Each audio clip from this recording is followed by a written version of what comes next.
Hello friends, legal info by Vikas YouTube channel में आपका बहुत बहुत स्वागत है। दोस्तों, आज हम करेंगे बात नोटरी या एफिडेविट मैरिज। एफिडेविट पर किस तरीके से कोर्ट मैरिज होती है, उसकी क्या कानूनी मान्यता होती है, इसको कराएं या न कराएं। दोस्तों, सबसे पहले मैं बात करूंगा, एफिडेविट नोटरी मैरिज कोई कोर्ट मैरिज नहीं होता है। इस एफिडेविट जो बनता है, नोटरी होता है, वह आयुष्मान मंदिर मैरिज और कोर्ट मैरिज रजिस्ट्रेशन में केवल फाइल किया जाता है। जो कोर्ट मैरिज रजिस्ट्रेशन करती है, सब रजिस्ट्रार कोर्ट या सब डिविजनल मजिस्ट्रेट यानी एसडीएम कोर्ट में कोर्ट मैरिज रजिस्ट्रेशन होता है। कोर्ट के जो ऑथोराइज ऑफिसर्स होते हैं वे आपको मैरिज सर्टिफिकेट इशू करते हैं, जिसको हम गवर्नमेंट की वेबसाइट पर जाकर ऑनलाइन चेक कर सकते हैं या डाउनलोड भी कर सकते हैं। एफिडेविट या नोटरी मैरिज जनरली लोग कराते हैं और करवाते भी हैं। पहली बात, जो लोग करवाते हैं उन्हें जानकारी नहीं होती है। कई बार वकील साहब देखते हैं कि क्लाइंट फीस नहीं दे रहा है, पेपर पूरे नहीं है, इनकी कोर्ट मैरिज तो हो ही नहीं सकती।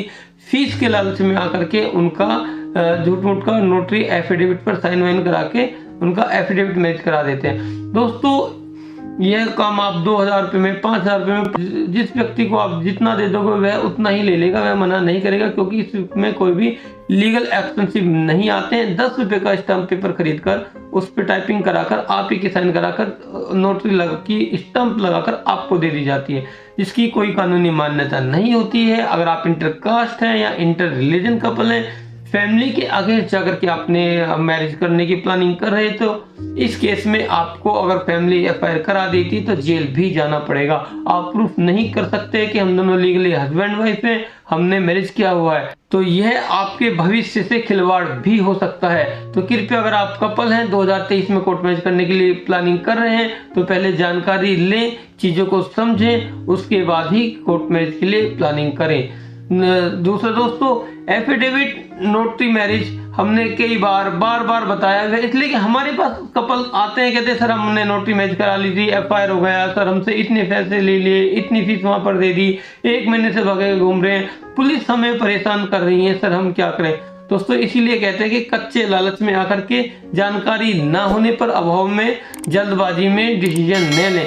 आपकी शादी में बैंड बाजा बारात तो निकल ही रहे हैं, फैमिली राजी है नहीं, आप चोरी छुपे भाग के शादी कर रहे हैं, वे भी इलीगल काम करा रहे हैं, कम से कम उसको तो ढंग से जांच के परख के समझ कर कराएं।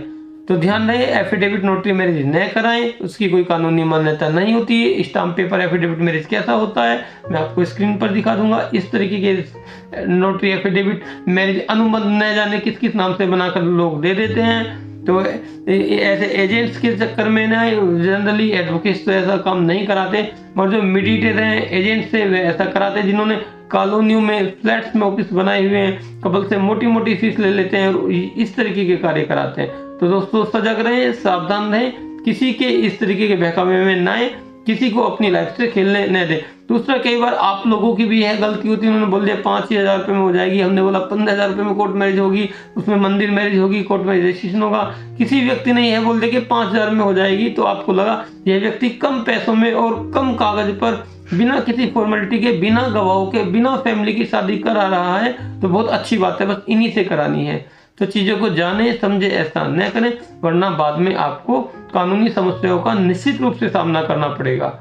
दोस्तों, इससे रिलेटेड और आपकी कोई क्वेरी है तो कमेंट सेक्शन में जाकर के आप हमें कमेंट्स कर सकते हैं, या दिए गए हेल्पलाइन नंबर पर आप हमें मंडे टू संडे सुबह 8 से शाम 8 बजे के बीच कॉल भी कर सकते हैं। Thank you for watching this video.